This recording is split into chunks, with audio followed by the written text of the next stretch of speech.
You don't actually have a time problem. You have a psychological problem. And the terrifying part is that you may be spending your entire life solving the wrong problem. Think about the last time you told yourself, "I'll do it tomorrow." Tomorrow, you'll start working out. Tomorrow, you'll learn that skill. Tomorrow, you'll finally start the business. Tomorrow, you'll read the book. Tomorrow, you'll become the person you've been imagining in your head for years. But tomorrow arrives. And somehow, you're still waiting. You open your phone for 5 minutes. One video becomes 10. You check one notification. Then another. Suddenly, it's midnight. You feel guilty. You promise yourself that tomorrow will be different. And then you go to sleep. The next morning, the cycle begins again. But here's the question nobody asks. Why does this keep happening even when you know exactly what you're doing? Why would a person knowingly trade their future for something as meaningless as another hour of scrolling? The answer is uncomfortable. Your brain is not designed to maximize your future. It's designed to protect your present. And once you understand that, you'll realize something much deeper about the way you're living. Imagine you're standing at the bottom of 2 roads. The first road is easy. It gives you comfort immediately. You can watch videos, eat something you enjoy, play games, check social media, do absolutely nothing. The second road is difficult. You have to study, work, exercise, create, fail, try again. And for a while, there is almost no reward. Your brain looks at both roads and asks a simple question. Which one makes me feel better right now? Not next year. Not 5 years from now. Right now. And this is where the trap begins. Because the easiest choice is usually the most rewarding choice in the short term. But the choices that feel good today often become the reasons you feel terrible tomorrow. That's why you can spend 3 hours watching other people live their lives. Then suddenly feel like you're wasting your own. And here's the strange part. You don't usually destroy your future with one massive decision. You destroy it with thousands of tiny decisions that feel completely harmless. One more episode. One more scroll. One more day. One more excuse. And because every individual decision feels insignificant, you don't notice the damage until years have passed. Think about that for a second. If someone told you that you were going to waste 5 years of your life, you'd probably be horrified. But if they told you that you would waste 20 minutes today, you might not care. That's the psychological illusion. We are terrible at emotionally understanding the future. Your future self feels like a stranger. You care deeply about the person you are today. But the person you'll become 5 years from now, your brain treats that person almost like someone else. This is why you can spend $100 today without thinking twice, even though your future self might desperately need that money. It's why you can eat unhealthy food today while knowing you'll regret it tomorrow. It's why you can skip studying today while knowing tomorrow's exam is coming. Your present self gets the reward. Your future self gets the consequences. And your brain is very good at choosing the reward. But there's another reason you keep wasting time.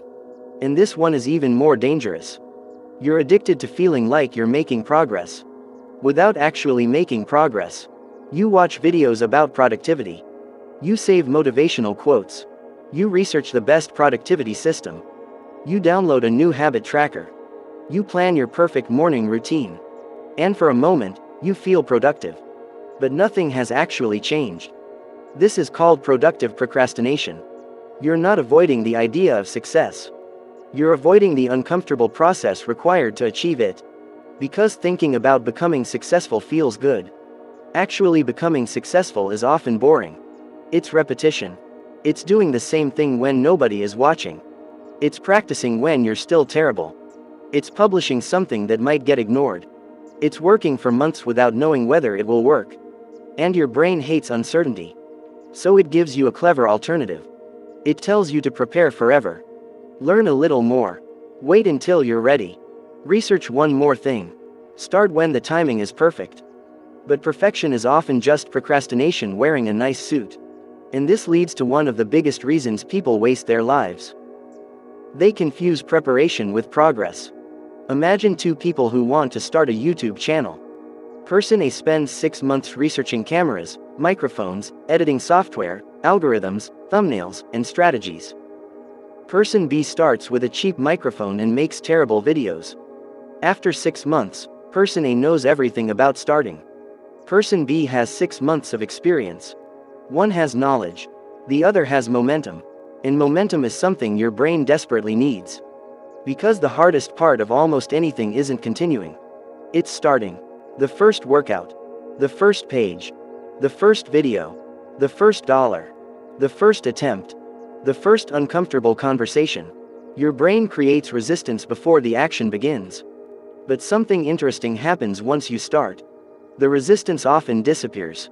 You don't need motivation to brush your teeth. You don't negotiate with yourself for 20 minutes before opening the refrigerator. Because those actions have become automatic. And that's the secret. The people who seem incredibly disciplined aren't necessarily fighting their brains harder than everyone else. They've simply made fewer decisions. They don't wake up and ask themselves whether they feel like working. They don't negotiate with their habits every morning. They have systems that make the right action easier. But there's an even deeper trap. And it might explain why you've been stuck for years.